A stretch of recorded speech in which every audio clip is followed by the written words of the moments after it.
This reading is for day 97, which was April the 7th, 2021. I'm reading from the New Living Translation of the Chronological One-Year Reading Bible. And the scripture is from the book of Ruth. Ruth chapter 1, starting at verse 1. Heading: Elimelech moves his family to Moab. In the days when the judges ruled in Israel, a severe famine came upon the land. So a man from Bethlehem in Judah left his home and went to live in the country of Moab, taking his wife and 2 sons with him. The man's name was Elimelech, and his wife was Naomi. Their 2 sons were Mahlon and Chilion. They were Ephrathites from Bethlehem in the land of Judah, and when they reached Moab, they settled there. Then Elimelech died, and Naomi was left with the 2 sons. The 2 sons married Moabite women. One married a woman named Orpah, and the other a woman named Ruth. But about 10 years later, both Mahlon and Chilion died. This left Naomi alone without her 2 sons or her husband. Heading: Naomi and Ruth return. Then Naomi heard in Moab that the Lord had blessed his people in Judah by giving them good crops. So Naomi and her daughters-in-law got ready to leave Moab to return to her homeland. With the 2 daughters-in-law, she set out from the place where she had been living, and they took the road that would lead them back to Judah. But on the way, Naomi said to her 2 daughters-in-law, "Go back to your mother's homes, and may the Lord reward you for your kindness to your husbands and to me. May the Lord bless you with the security of another marriage." Then she kissed them goodbye, and they all broke down and wept. "No," they said, "we want to go with you to your people." But Naomi replied, "Why should you go on with me? Can I still give birth to other sons who could grow up to be your husbands? No, my daughters, return to your parents' homes, for I am too old to marry again. And even if it were possible, and I were to get married tonight and bear sons, then what? Would you wait for them to grow up and refuse to marry someone else? No, of course not, my daughters. Things are far more bitter for me than for you, because the Lord himself has raised his fist against me." And again they wept together, and Orpah kissed her mother-in-law goodbye. But Ruth clung tightly to Naomi.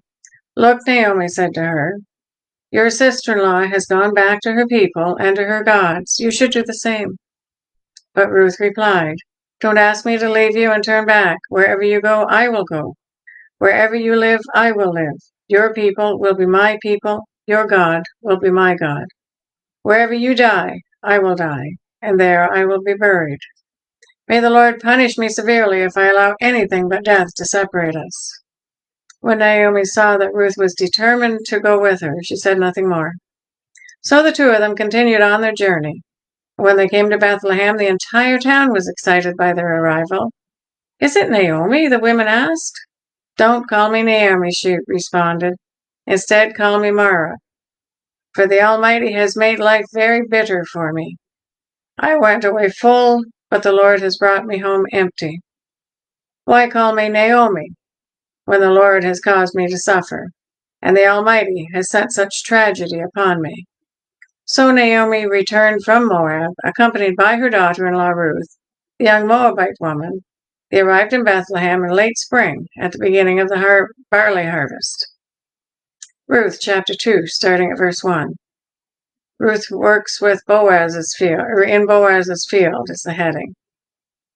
Now there was a wealthy and influential man in Bethlehem named Boaz, who was a relative of Naomi's husband Elimelech. One day, Ruth the Moabite said to Naomi, "Let me go out into the harvest fields to pick up the stalks of grain left behind by anyone who's kind enough to let me do it." Naomi replied, "All right, my daughter, go ahead." So Ruth went out to gather grain behind the harvesters, and as it happened, she found herself working in a field that belonged to Boaz, the relative of her father-in-law Elimelech. While she was there, Boaz arrived from Bethlehem and greeted the harvesters. "The Lord be with you," he said.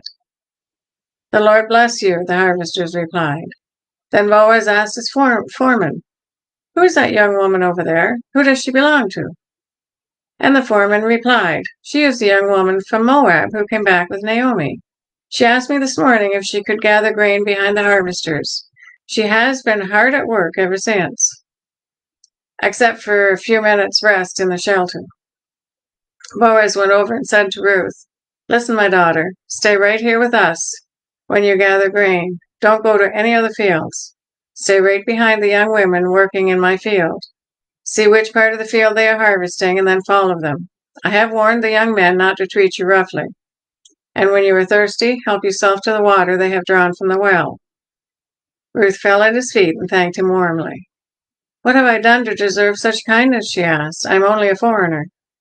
"Yes, I know," Boaz replied, "but I also know about everything that you have done for your mother-in-law since the death of your husband. I have heard how you left your father and mother and your own land to live here among complete strangers. May the Lord, the God of Israel, under whose wings you have come to take refuge, reward you fully for what you have done." "I hope I continue to please you, sir," she replied. "You have comforted me by speaking so kindly to me, even though I am not one of your workers." At mealtime, Boaz called to her, "Come over here and help yourself to some food. You can dip your bread in the sour wine." So she sat with his harvesters, and Boaz gave her some roasted grain to eat. She ate all she wanted and still had some left over. When Ruth went back to work again, Boaz ordered his young men, "Let her gather grain right among the sheaves without stopping her, and pull out some heads of barley from the bundles and drop them on purpose for her. Let her pick them up, and don't give her a hard time." So Ruth gathered barley all day, and when she beat out the grain that evening, it filled an entire basket. She carried it back into town and showed it to her mother-in-law. Ruth also gave her the roasted grain that was left over from her meal. "Where did you gather all this grain from?" Naomi asked. "Where did you work? May the Lord bless the one who helped you." So Ruth told her mother-in-law about the man in whose field she had worked. She said, "This man I worked with today is named Boaz." "May the Lord bless him," Naomi told her daughter-in-law. "He is showing his kindness to us as well as to your dead husband. That man is one of our closest relatives, one of our family redeemers." Then Ruth said, "What's more, Boaz even told me to come back and stay with his harvesters until the entire harvest is completed." "Good," Naomi exclaimed. "Do as he said, my daughter. Stay with his young women right through the whole harvest. You might be harassed in other fields, and you'll be safe with him." So Ruth worked alongside the women in Boaz's fields and gathered grain with them until the end of the barley harvest. Then she continued working with them through the wheat harvest in early summer, and all the while she lived with her mother-in-law. Ruth chapter 3, starting at verse 1. Heading, Ruth at the threshing floor. One day, Naomi said to Ruth, "My daughter, it's time that I found a permanent home for you, so that you will be provided for. Boaz is a close relative of ours, and he's been very kind by letting you gather grain with his young women. Tonight he will be winnowing barley at the threshing floor. Now do as I tell you. Take a bath, put on perfumes, and dress in your nicest clothes. Then go to the threshing floor, but don't let Boaz see you until he's finished eating and drinking. Be sure to notice where he lies down. Then go and uncover his feet and lie down there. He will tell you what to do." "I will do everything you say," Ruth replied. So she went down to the threshing floor that night and followed the instructions of her mother-in-law. After Boaz had finished eating and drinking and was in good spirits, he lay down at the far end of the pile of grain and went to sleep. Then Ruth came quietly, uncovered his feet, and lay down. Around midnight, Boaz suddenly woke up and turned over. He was surprised to find a woman lying at his feet. "Who are you?" he asked. "I'm your servant Ruth," she replied.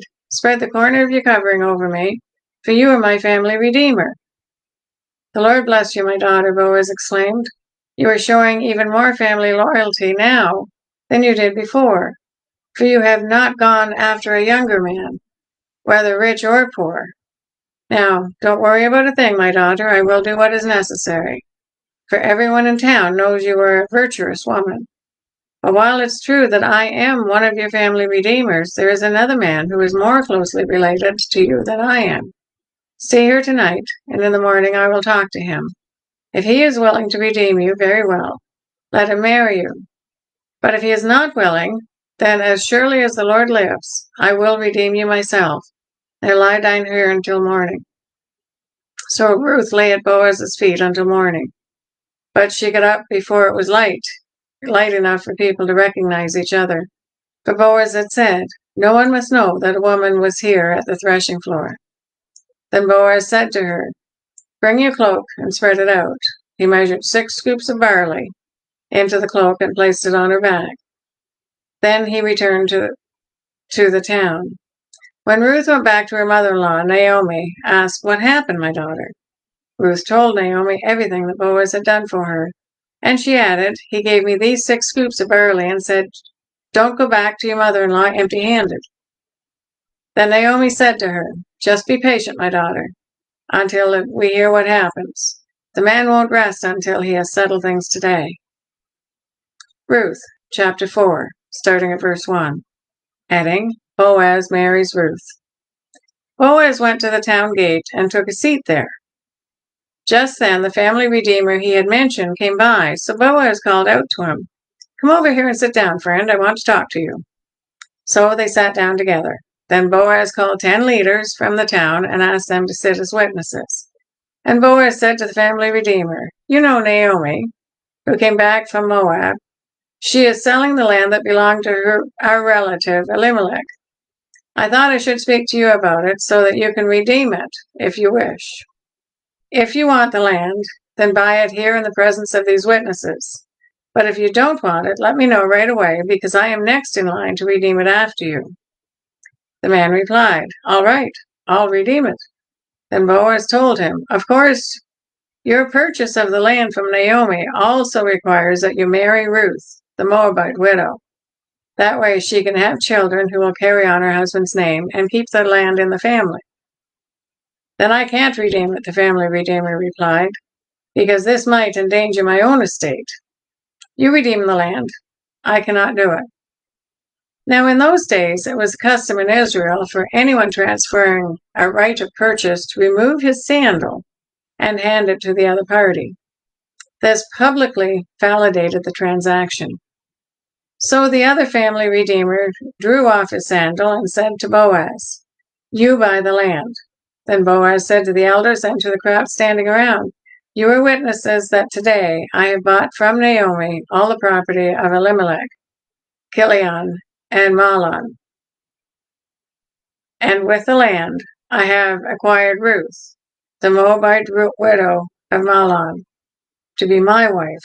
This way she can have a son to carry on the family name of her dead husband and to inherit the family property here in his hometown. You are all witnesses today." Then the elders and all the people standing in the gate replied, "We are witnesses. May the Lord make this woman who is coming into your home like Rachel and Leah, from whom all the nation of Israel descended. May you prosper in Ephrathah and be famous in Bethlehem. And may the Lord give you descendants by this young woman who will be like those of our ancestor Perez, the son of Tamar, and Judah." That is the reading for day 97. God bless each and every one of you, and may God be with you until we meet again.